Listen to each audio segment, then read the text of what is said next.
আসসালামু আলাইকুম এভরিওয়ান, কিতা খবর? সব আছনি বলা তো কুটিমুটি গাড়ি এখান দেওয়ার ভিডিও লইয়া আইসি তোমার তানোর কাছে। দেখবো আমি গাড়ি এখান কিল্লা দয়া পুরা ভিডিও দেখতে যাইবা লাস্ট পর্যন্ত তোমার পুরা গাড়ি ওখান দেখাইমু আমি। আমার ভিডিও যদি ভালো লাগে তাহলে ভিডিওটা শেয়ার করে অন্যজনকে দেখার সুযোগ করে দিবা। আর গাড়ি দইতে দইতে একটা কথা মনে পড়লো যে দেশও যদি থাকতাম তাহলে তা গাড়ি তোর চালাইতাম পারলাম না, আর দইতাম পারলাম না। বিদেশেও একটা স্বপ্ন পুরো হয়েছে, যত দামি দামি সারা গাড়ি না সারা চালাইয়া নিজের নাও থাকলে তো হয়েছে ফরর গাড়ি চালাইয়া শক্ত পুরা করি। নিজের রুমও অত সুন্দর করে ফুসি বাজি সফা করা লাগে না, গাড়ি সিন যত ফুসিয়া সফা করা লাগে একবারে টায়ার রুয়ের চমকানি লাগে। টায়ারে দি চাইয়া মানছে সুন্দর দেখতা গাড়ি। তখন গাড়ি দেওয়া শেষ করিলিছি, শেষ করিয়া কইলাম তোমার পুরা গাড়ি ওখান দেখাই।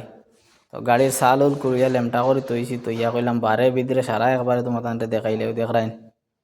তো এইখান কিতা গাড়ি যদি কেউ চিনিয়া তাকে নাম যদি জানো তাহলে কমেন্ট করে নাম কিতা কইবা গাড়ির। এখানে হইল গিয়া পয়সাওয়ালা মানুষের সুইফট, আর গরিব মানুষের স্বপ্নর গাড়ি। এখান শেষে চিনচো কইও চাই। ফেসবুক তাই যদি ভিডিও দেখো তাহলে পেজটা ফলো করে যাইবা, যদি ইউটিউব তাই দেখো তাহলে চ্যানেলটা সাবস্ক্রাইব করিয়া দিবা।